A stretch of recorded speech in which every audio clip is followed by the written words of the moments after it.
So let me get this straight. The transition mutants are making their way to Canada through North Dakota. You guys, they're heading to Winnipeg, my hometown.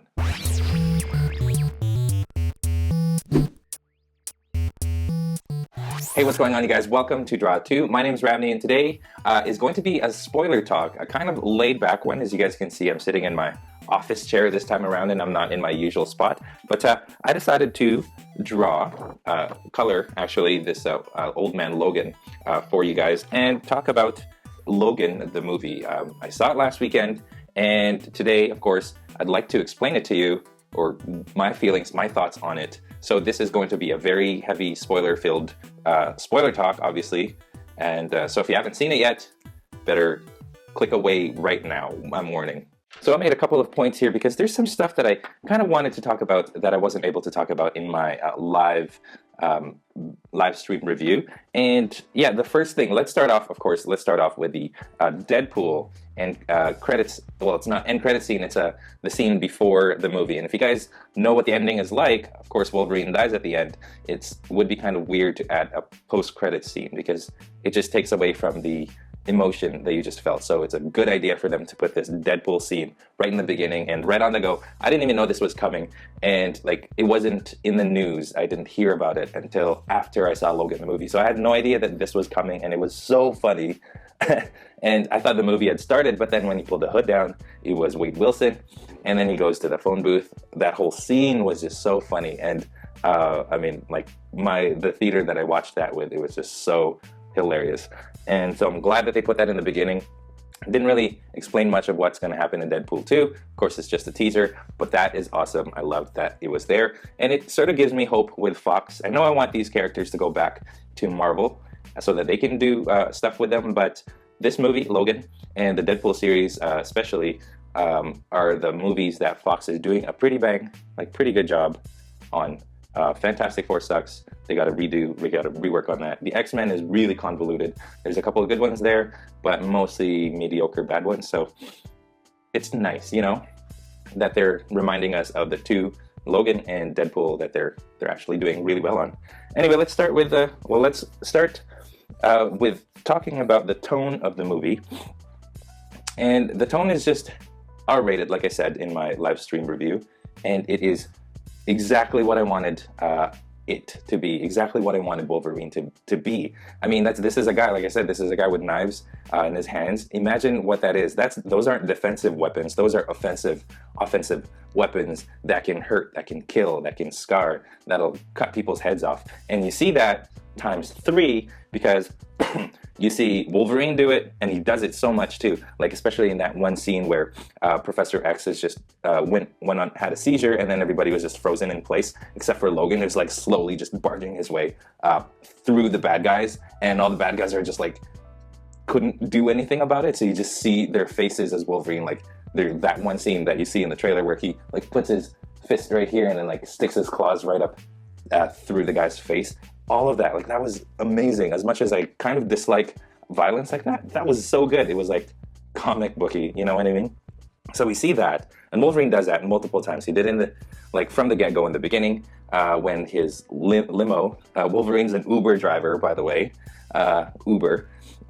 when his limo was being hijacked, he goes for it, and then several more times he goes for it, but not just him, because X-23 is in this one, Laura Kinney, I believe her name is, and she is just as badass as Wolverine. Like, I am so, like, just blown away by how awesome they made this 11-year-old killing people. It's not something you kind of want, but here we have it, and it's so awesome. Anyway, so she's just as bad. I mean, there's one point you don't see it in the movie, but she just like rips somebody's head right off clean, and she's just holding it like this, like it's a bowling ball or something, and then she like lets it roll on the ground, and then she like berserker rages on everybody who's trying to attack her. That was awesome. And then of course the part that they don't show you in the trailers is the X-24 that appears kind of midway through in that farm scene. Of course, he's the one who kills Professor X, which is really sad. We'll get to that later on. But oh man, I can't even describe it. It's Wolverine. It's Hugh Jackman, but a younger version. But in this one, I feel like they do a much better job of showing this younger version than, say, Tron Legacy, where you have an old and a young version of the same character almost. With this one, it's much more convincing, and I'm glad that they didn't spoil it in the trailers that X-24 was going to be in this one. And of course, X-24 in the comic books is not Wolverine, and like they could have called this one Albert, because that's what essentially is just a lab creation. They recreated Wolverine, they cloned Wolverine, right? So that's Albert in the comics, or if you can call him Wolverine's son. Right here is Dakin or Dakin, but I believe he's got 3 claws, unlike Dakin right here has got 2. And yeah, I got tons of Wolverine toys, you guys. I really like this character, for one, because he's Canadian like I am. Anyway, X-24 is awesome. Like he is the Wolverine. He is minus like the consciousness and minus the humanity of Logan. X-23 is the Wolverine, and it's really nice to see that contrast between like civil Logan and like a feral Wolverine, X-23 or 24, and an old man Logan and a young, like at its prime Wolverine. It's a one-sided battle, and like at the end, he's the one who ends up killing Wolverine, right? And that's sad, but it's also poetic, because you can think of it as, you know, Logan has always been struggling to control his feral side, his angry side, his vicious side, and you kind of see it as him losing that battle, like him fighting himself and losing to the angrier, more feral, more angry side. So it's kind of poetic that way, if you look at it that way. Man, that's just... And okay, let's talk about Professor X. I did not expect Professor X to be in the state that he's in, especially considering that, you know, James McAvoy, the way that he portrayed him, I mentioned this in my live stream, but he portrayed Professor X as just starting off, you know, in X-Men Apocalypse. Professor X was just becoming Professor X. And then it's kind of disappointing to think that, like, fast forward to this point, we kind of know how he dies.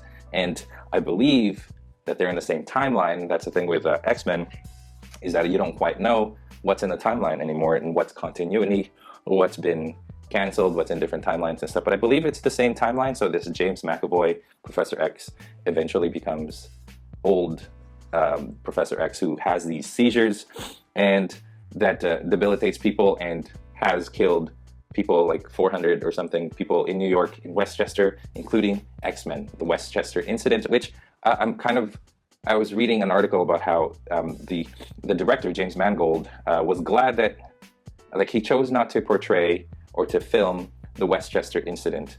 He said that it would be a lot better if we just imagined what happened.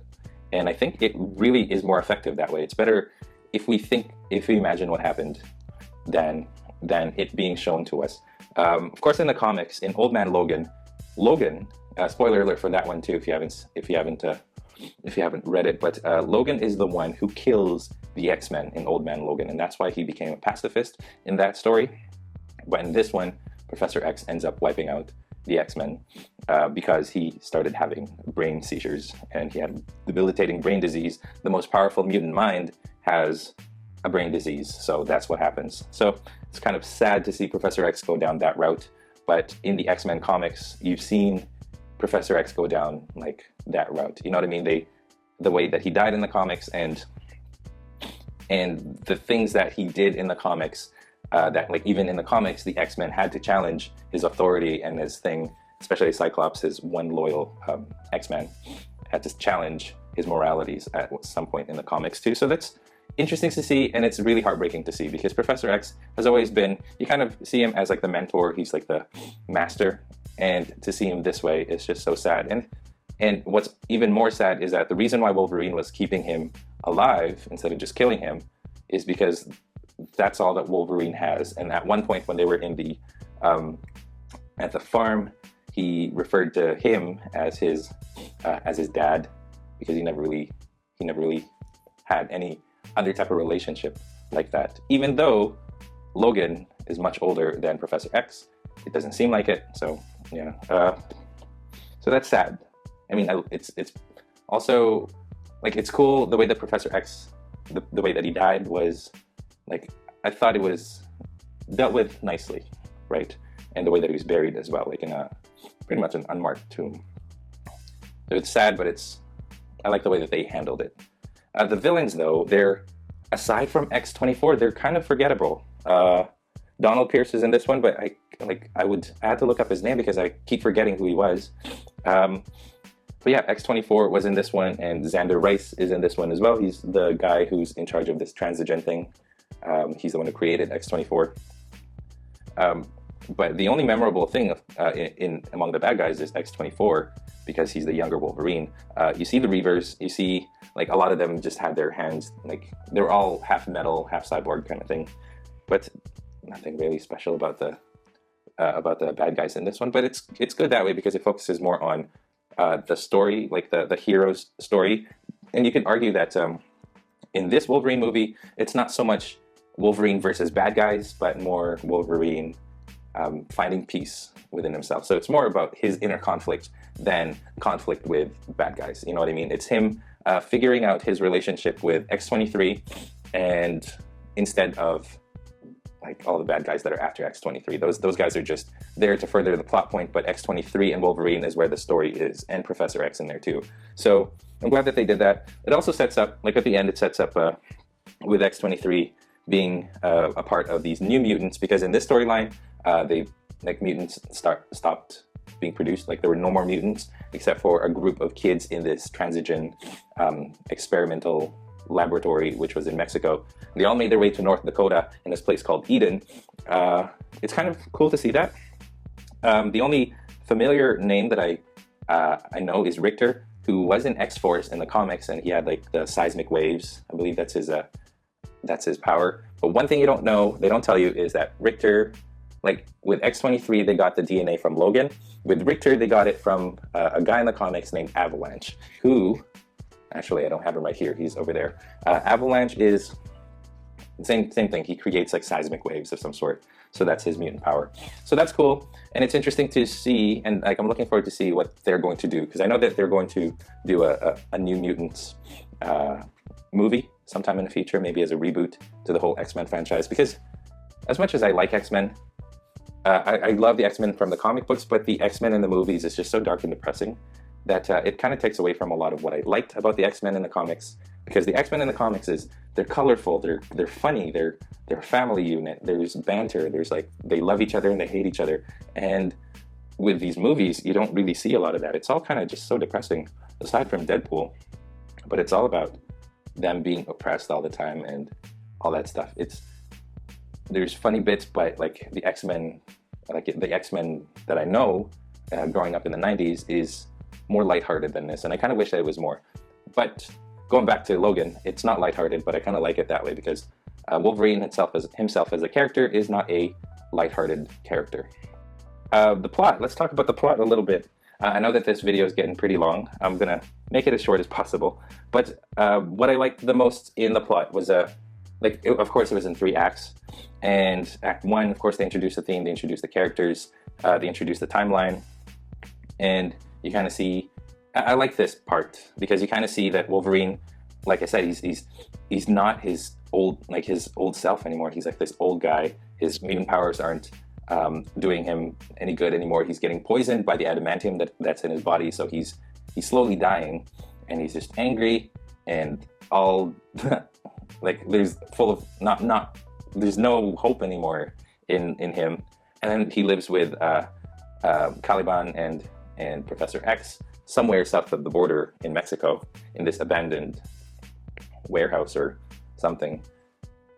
Yeah, you get that, and you get the introduction of X-23 and the Transigen Project with all the kids that they're trying to raise. And it's all very interesting. Like, it was all like world building. You know what I mean? Here's what happened in X-Men Apocalypse, and here's what happened in like the X-Men movies, and then fast forward to, I don't even remember what date this was, and this is what it is now. So that's kind of interesting. It's really nice to see that progression, or it's very interesting to see this world. And then Act 2, of course, is the road trip where Logan and Professor X and Laura, X-23, finally head off to Eden, making their way from Mexico through Texas, going all the way up to North Dakota. That's just a straight up the continent. This is where it gets interesting because you see a couple of deaths. There's Professor X dying in the farm, but not just him, but the entire family, which is really sad too because they're such a nice family. This family of farmers whom Logan had helped out, they all die. The son dies, the mom and the dad, they all die, which they didn't deserve it. And that's what sucks, is that they were so nice to offer Logan and Professor X and X-23 a place to eat and stay for the night for helping them out with the horses, and then they die. You know, I think that's what's tragic. Like, this whole movie is one big huge tragedy. Like, all those deaths, like Professor X's death was definitely like a low point in the movie. And then Act 3 is when they kind of reach Eden and they make their way to North Dakota, and then they make their way to Canada. Of course, this is where you see the big fight scene, the end fight scene, where you see a lot of the mutants kind of manifest their powers, like the young kids manifest their powers, and they show what their powers are about. And then you see Logan and X-23 teaming up to fight X-24, which is like Wolverine versus Wolverine versus Wolverine. You know, it's like ridiculous. It's like father-daughter team up to try to get this other guy, and it was amazing to see. It was graphic, it was gory, it was bloody, but at the same time really sad because you know what, like, it's been advertised as Hugh Jackman's last movie. You know that Wolverine has to die, and he's going to die in this scene, and it was tragic. And you know what, like, this movie, I held it together pretty well. Emotionally, like, it hits you in the gut several times, like with Professor X's death and all that. But I think the last part was what got to me the most. And I think it's part of it is because I'm also a dad. So if you have a daughter, the one thing that got to me, and I'll be honest, it actually brought a tear to my eye, is when X-23, when Laura was holding Logan's hand and said "Daddy," was probably the saddest thing like the saddest thing in any superhero movie that I can think of at this point. Like, the saddest thing that I can think of. I'm like starting to tear up just thinking about it. When he called him Daddy as he was dying, impaled by the trunk of the tree. That was sad. Like, that got to me. And then, of course, the last bit where they bury Logan, and then she turns the cross into an X was just, I think, the perfect, most fitting ending for Logan that I can think of that they could have done, because Logan was not a religious person. He didn't believe in God or anything like that. But he did die a hero, and that's what the X symbolizes. And that's what I like the most about that ending. And it sort of gives a hope. Like, when they put that X on Logan's grave, it's also like their way of saying, these kids that Logan helped to escape are finally going to, like, they're kind of indicating that they're going to be the next X-Men. So before we go, I know that this video has gotten too long, but there are a couple of things that I noted. I mean, it's not a perfect movie. There's the plot hole of the adamantium bullet. One of the things, like, I thought about was, like, if you take X-Men Legends Wolverine, when he got shot with an adamantium bullet, it didn't blow his head up like it did X-24's head. So this adamantium bullet, where did Wolverine get it from, and how come it didn't have the same effect? That's one of my minor gripes in this movie.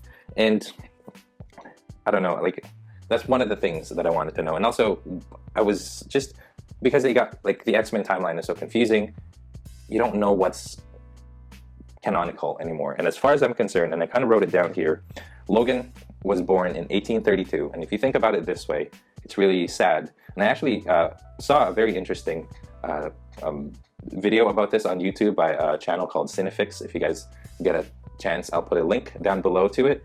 But if Logan was born in 1832, according to X-Men Origins Wolverine, he lived his life from 1832. He went through, like, the Civil War. He went through World War I, World War II, Vietnam War.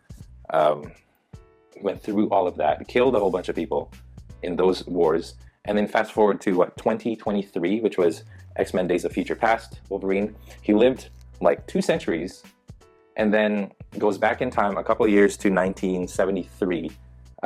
Goes back 50 years and lives, and then changes that timeline, and then wakes up in the present in a different timeline, but still remembers everything from the previous timeline. So if you think about it, he experienced 2 centuries from 1832 all the way to 2023, and then goes back to 1973 and then changes the timeline and lives another couple of years, he is like, his body may have adamantium, or it may have the healing, but emotionally he is a tired old man. Like, you can understand why the Logan in this movie is as sad and depressed and angry as he was, because he's just tired. He's emotionally exhausted. And I guess that's a fitting end to Wolverine the character.